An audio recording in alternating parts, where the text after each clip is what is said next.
प्यारे बच्चों, इसके पहले के अंक में हम लोगों ने प्रतिरोधों के समांतर क्रम संयोजन को पढ़ा था, जिसमें हम लोगों ने देखा था कि कैसे प्रतिरोधों को समांतर क्रम में जोड़ करके उसके तुल्य प्रतिरोध हम प्राप्त कर सकते हैं। तो जब हमें कम मात्रा का प्रतिरोध प्राप्त करना होता है, कम वैल्यू का प्रतिरोध प्राप्त करना होता है, तो हम समांतर क्रम में जोड़ते हैं और इसके बाद अगला क्रम है हम लोगों का श्रेणी क्रम, प्रतिरोधों का श्रेणी क्रम संयोजन।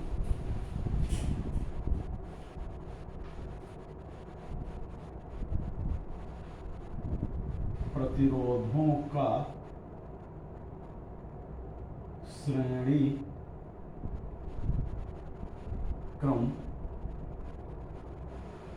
संयोजन।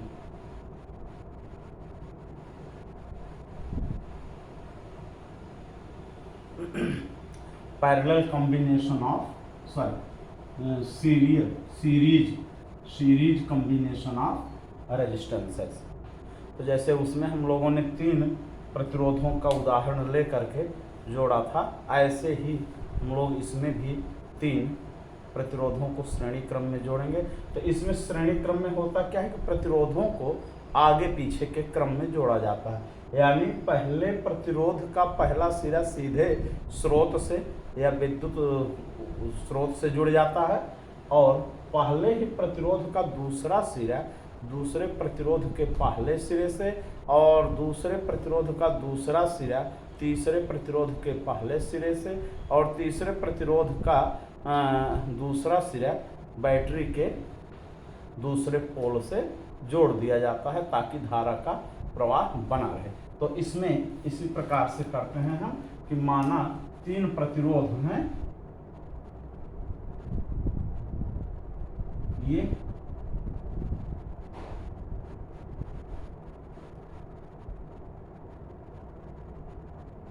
ये 3 प्रतिरोध हैं, ये R1 ओम का है, ये R2 ओम का है और ये R3 ओम का है, और इन्हें किसी विद्युत स्रोत यानी सेल से या बैटरी से जोड़ दिया गया है।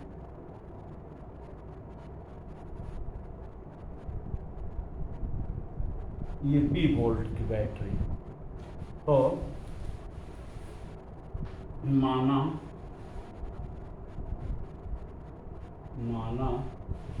R1 R2 तथा R3 ओम के प्रतिरोध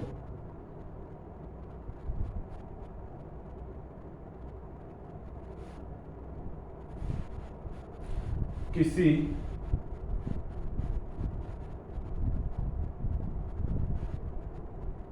बैटरी से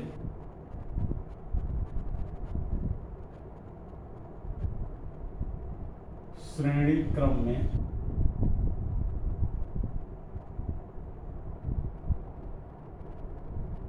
जुड़े हैं,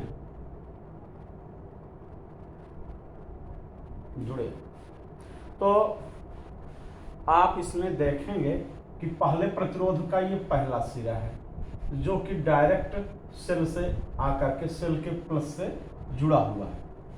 अच्छा, अब पहले ही प्रतिरोध का ये दूसरा सिरा है और ये दूसरे प्रतिरोध के पहले सिरे से जुड़ा है।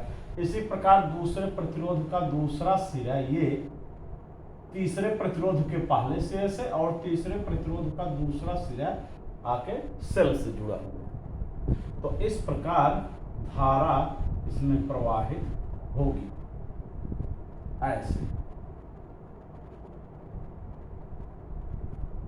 ऐसे धारा का प्रवाह इसमें इस दिशा में होगा।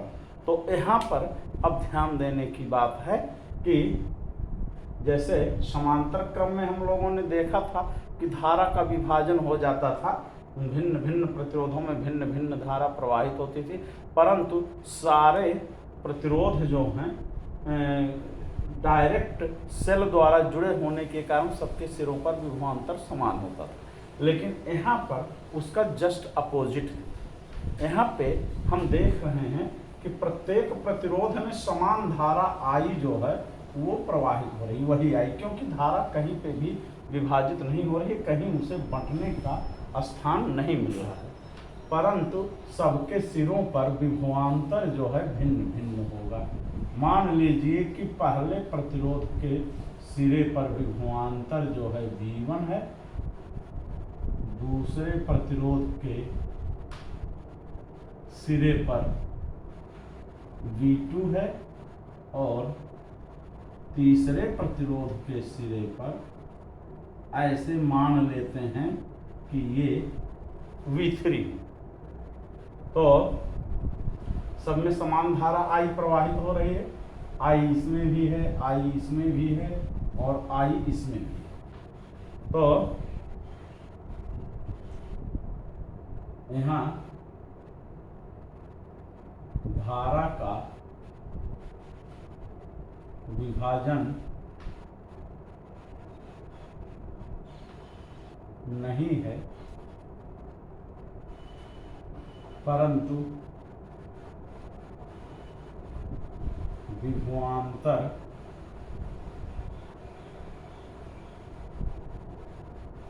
का विभाजन हो जाता है, विभाजन हो जाता है।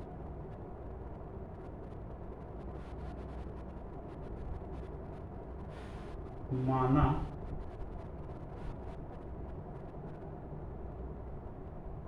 R1 R2 तथा R3 के सिरों पर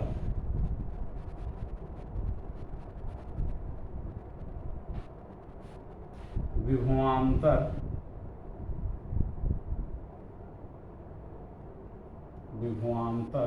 क्रमशः V1 V2 तथा V3 वोल्ट है। वोल्ट ये मान लेते हैं कि विभवांतर R1 के सिरों पर V1, R2 के सिरों पर V2, R3 के सिरों पर V3। तब अब हम ओम का नियम लगाएंगे। तब ओम के नियम से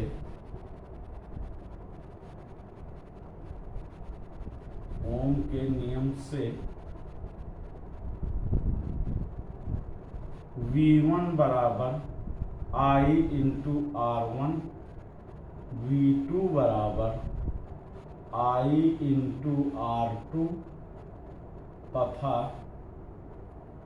V3 बराबर I into R3।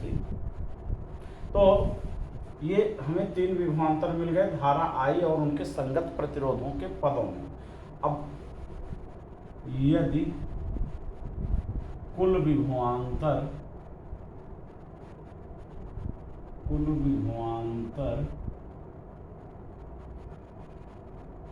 V volt तथा तुल्य प्रतिरोध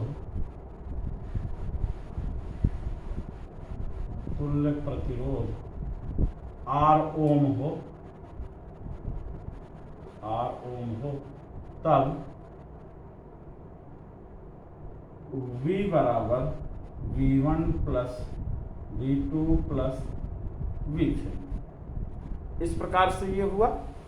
तुल्य प्रतिरोध हम ये मान रहे हैं, जैसे उसमें तुल्य प्रतिरोध हम लोगों ने R माना था, तो तुल्य प्रतिरोध का मतलब ही ये हुआ कि ऐसा प्रतिरोध जो इन सभी प्रतिरोधों को हटा दे, विस्थापित करके उसका स्थान ले सकता है। तो अब यहाँ पे V1, V2, V3 के मान रखेंगे और I के रूप में, या I इंटू R, चूंकि तुल्य प्रतिरोध हमने R माना है, परिपथ की संपूर्ण धारा I है, तो ये बराबर हो जाएगा I into R1 plus I into R2 plus I into R3, या आई इंटू आर बराबर है, यहाँ हम आई कॉमन ले लेंगे तो R1 plus R2 plus R3। अब यहाँ देखें आई से आई कट गया, या हमें R का तुल्य प्रतिरोध मिल गया, R बराबर R1 plus R2 plus R3। ये श्रेणी क्रम में प्रतिरोधों के कॉम्बिनेशन का तुल्य प्रतिरोध है। तो यहाँ पर हम देखते क्या हैं कि प्रतिरोध डायरेक्ट जुड़ गए हैं, प्रतिरोधों का सीधा एडिशन हो गया है, जबकि पैरेलल कॉम्बिनेशन में यानी समांतर क्रम में हम लोगों ने देखा था कि 1/R बराबर 1/R1 plus 1/R2 plus 1/R3 इस रूप में था। तो यहाँ पर यही बात ध्यान देने की है हम लोगों को कि यहाँ प्रतिरोध जो है वो अधिकतम हो जाता है, तुल्य प्रतिरोध अधिकतम बड़े प्रतिरोध से भी बड़ा होता है। जो सबसे बड़े वैल्यू का प्रतिरोध होगा उससे भी बड़ा जो है ये तुल्य प्रतिरोध निकलेगा। और इसके विपरीत हम लोग समांतर क्रम वाले में देखे थे कि उसमें जो तुल्य प्रतिरोध होता था न्यूनतम प्रतिरोध से भी कम होता था। तो इस प्रकार कुछ बातें हम लोगों को नोट करनी है इस समांतर श्रेणी क्रम संयोजन में, तो हम देख लेते हैं।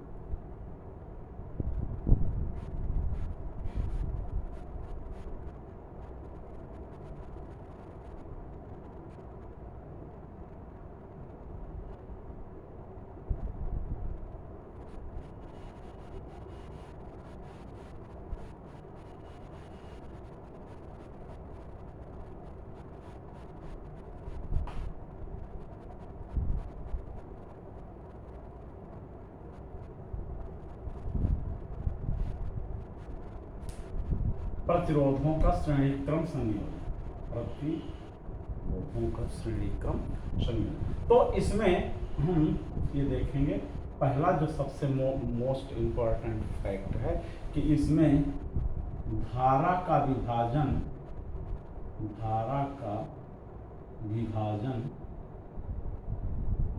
नहीं होता है, अर्थात सभी प्रतिरोधों में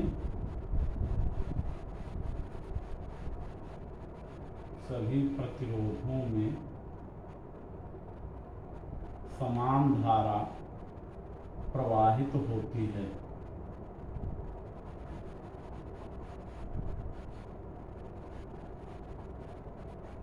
सभी प्रतिरोधों में समान धारा प्रवाहित होती है। दूसरा पॉइंट है कि विभवांतर का विभाजन होता है, विभवांतर का विभाजन होता है, अर्थात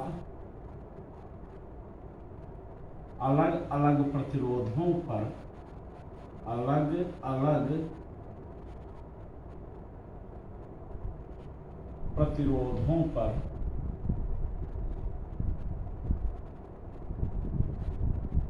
भिन्न भिन्न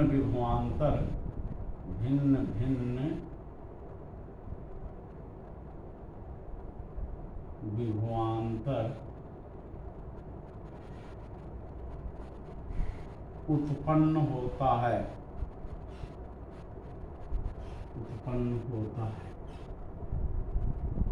और नंबर 3 बात कि परिपथ का तुल्य प्रतिरोध परिपथ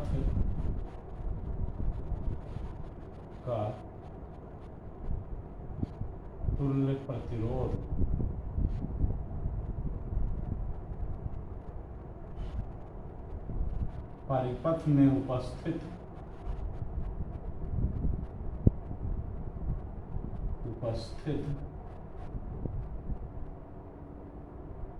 अधिकतम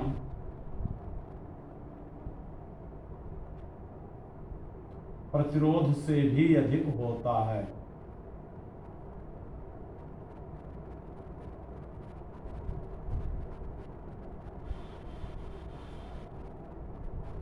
से भी अधिक होता है। ये 3 कैरेक्टर हैं श्रेणी क्रम संयोजन के। तो इस प्रकार ये प्रतिरोधों का श्रेणी क्रम संयोजन हो गया। अब इसका डिटेल हम लोग अपने अगले अंक में पढ़ेंगे।